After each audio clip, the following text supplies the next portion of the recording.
saya Menteri Tristin Pembuka, NIM 2106110205. Perkenalkan, nama saya Hartanti Mangansihi dengan NIM 210611020542. Perkenalkan, nama saya Gita Lestari Kekumputi, NIM 210611020541.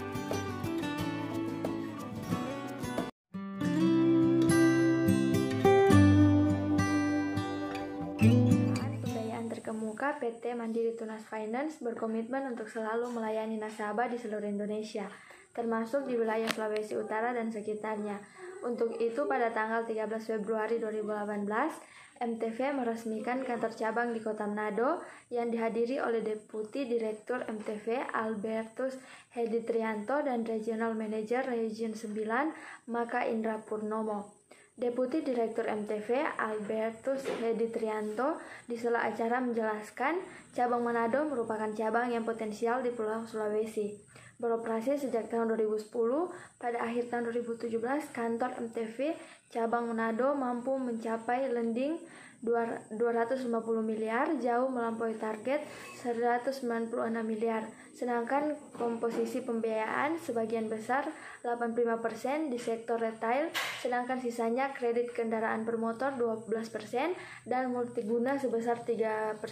Untuk meningkatkan layanan kepada nasabah, saat ini kantor MTV cabang Manado pindah ke alamat Jalan Pierre Tendean, Kompleks Ruko Marina Plaza, Blok C nomor 3, Kota Manado, Sulawesi Utara. Dengan lokasi kantor yang lebih strategis dan mudah dijangkau, kami yakin dapat melayani nasabah dengan lebih baik. Melihat pencapaian cabang Manado tersebut, kami optimis di tahun 2018 cabang Manado akan tumbuh lebih baik dan memberikan kontribusi yang signifikan bagi MTV. Tahun 2018, MTV Manado berharap dapat meningkatkan pembiayaan sekitar 11% dari pencapaian tahun 2017. Tata cara pembayaran angsuran MTF melalui ATM bersama. Pertama, masuk ke menu transfer. Kedua, pilih menu transfer ke bank lain. Ketiga, pilih rekening tabungan. Keempat, masukkan nomor rekening tujuan transfer dengan kombinasi sebagai berikut: 89902 tambah 10 digit nomor kontrak. Kelima, masukkan nilai nominal angsuran Anda tambah Rp5.000 sebagai biaya admin. Keenam, pastikan bank penerima adalah Bank Mandiri, nama dan nominal transfer sesuai dengan nama customer dan jumlah tagihannya. Ketujuh, bila data sudah benar, pilih ya. 8. Selesai. Catatan, biaya ini tidak termasuk biaya transfer antar bank, mengikuti masing-masing kebijakan bank. Pengajuan multiguna. Pemberian kredit atau pembiayaan kepada customer untuk kebutuhan dana atau kebutuhan konsumtif dengan jaminan dokumen kepemilikan kendaraan atau BPKB yang dimiliki customer dengan batas tahun kendaraan 2012 sampai dengan 2020.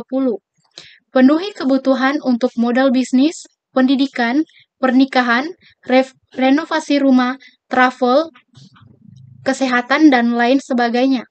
Benefit kredit multiguna MTF yaitu 1. Suku bunga kompetitif. 2. Proses mudah dan cepat. 3. Tenor pembiayaan sampai dengan 3 tahun. 4. Angsuran terjangkau dan tetap setiap bulan. 5. Metode pembayaran mudah melalui auto debit Bank Mandiri. Mandiri KKB. Mandiri Kredit Kendaraan Bermotor atau KKB adalah program pembiayaan kendaraan yang ditujukan khusus untuk nasabah Bank Mandiri. Keunggulan Mandiri KKB dari MTF yaitu 1. Suku bunga kompetitif. 2. Proses mudah dan cepat. 3. Tenor pembiayaan sampai dengan 5 tahun. 4. Angsuran terjangkau dan tetap setiap bulan. 5. Metode pembiayaan melalui auto debit Bank Mandiri. Mandiri KKB dilengkapi dengan mobile application, dilengkapi dengan fitur simulasi kredit pembiayaan yang Anda inginkan. Pengertian leasing. Leasing adalah kegiatan pembiayaan yang berbentuk penyediaan barang atau modal. Leasing dapat dilakukan oleh siapapun, baik perusahaan atau perseorangan. Umumnya, leasing mempunyai kurun waktu tertentu dan cara pembayarannya dicicil atau diangsur. Istilah dalam leasing. Istilah dalam leasing. 1. Lease merupakan sebuah kontrak sewa yang dibayar dalam kurun waktu tertentu. 2. Lease merupakan pihak nasabah. 3. Leaser merupakan pihak pemilik aktiva atau barang modal. 4. Lease term merupakan jangka waktu leasing yang sifatnya mutlak dan tidak dapat diubah. 5. Residual value merupakan nilai lease aset yang ditetapkan saat periode akhir sewa. Jenis-jenis leasing. 1. Capital lease. Capital lease merupakan jenis perusahaan yang bergerak di bidang leasing dan berasal dari lembaga keuangan. Jenis leasing yang satu ini biasanya dapat melayani pihak nasabah yang membutuhkan kebebasan dalam hal menentukan modal atau barang dengan spesifikasi tertentu. Dalam penggunaannya, pihak lessor akan memberikan sejumlah dana untuk digunakan membayar barang yang dibutuhkan pihak supplier.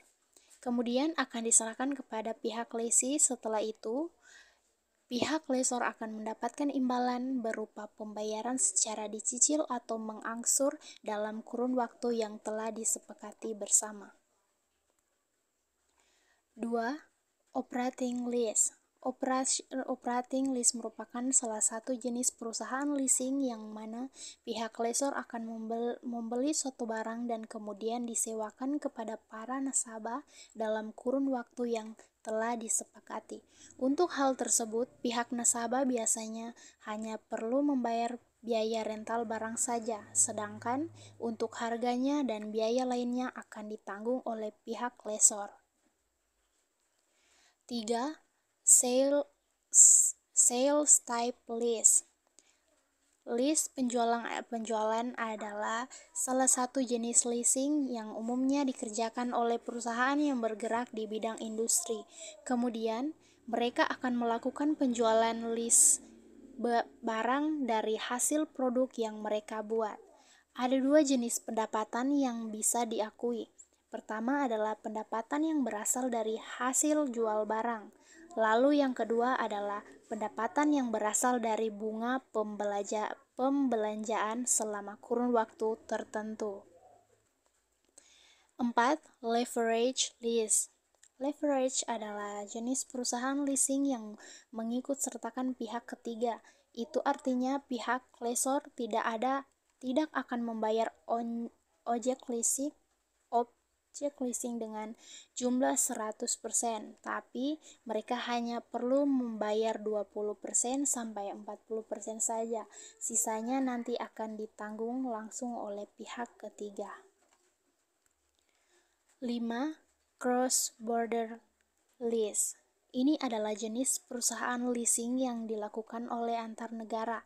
Itu artinya pihak lessor dan juga lessee tidak ada di dalam satu negara yang sama, akan tetapi keduanya berada di negara yang berbeda. Umumnya, jenis leasing yang satu ini hanya melakukan transaksi untuk barang yang mempunyai nominal besar, seperti halnya produk pesawat terbang Boeing atau Airbus. Fungsi leasing. Leasing menyediakan pembiayaan produk dengan skala menengah.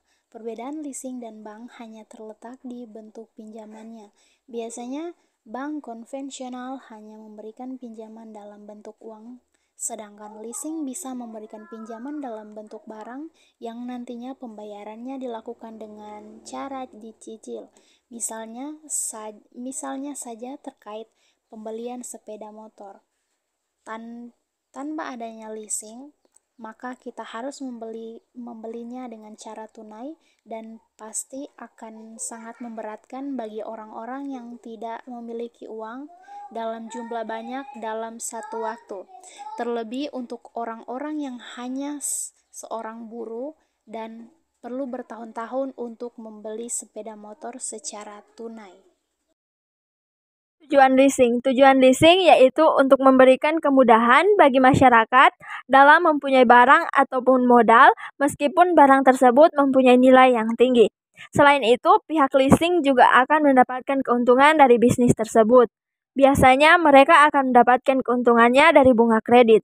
Apabila harga sepeda motor yang diinginkan memiliki harga normal 17 juta, maka kita harus membayar sepeda motor itu dengan harga yang lebih tinggi dari harga awal pada pihak leasing, sebab dalam angsurannya akan ada bunga kredit. Manfaat dan keunggulan leasing. 1. Bersifat fleksibel. Kerangka struktur yang ada di dalam leasing dapat disesuaikan dengan keperluan pihak leasing, sehingga jangka waktu leasing dan juga nominal yang harus dibayarkan dapat disesuaikan dengan kondisi finansial nasabah. Yang kedua, tidak membutuhkan jaminan. Hak kepemilikan yang sah atas aktiva di dalam leasing serta pembayaran leasing yang sesuai dengan aktiva dapat dijadikan sebagai jaminan untuk leasing tersebut. 3. Capital saving. Pihak lembaga leasing biasanya akan memberikan anggaran sebanyak 100% untuk para nasabah, sehingga leasing dapat menggunakan dana tersebut untuk kebutuhan yang lain dengan tujuan untuk meningkatkan produktivitas perusahaan. Yang keempat, pelayanan cepat. Umumnya prosedur pembiayaan akan membutuhkan waktu yang relatif cepat, mulai dari sistem pengajuannya hingga realisasinya. Dengan adanya kemudahan tersebut, maka hal itu dapat meningkatkan efisiensi waktu untuk melakukan kegiatan perusahaan, sehingga perusahaan juga bisa lebih produktif. 5. Terhindar dari inflasi. Dalam kegiatan leasing, para nasabah dapat menghindari inflasi karena pembayaran akan dilaksanakan sesuai dengan satuan keuangan yang telah disepakati. Yang keenam, dilindungi oleh hukum.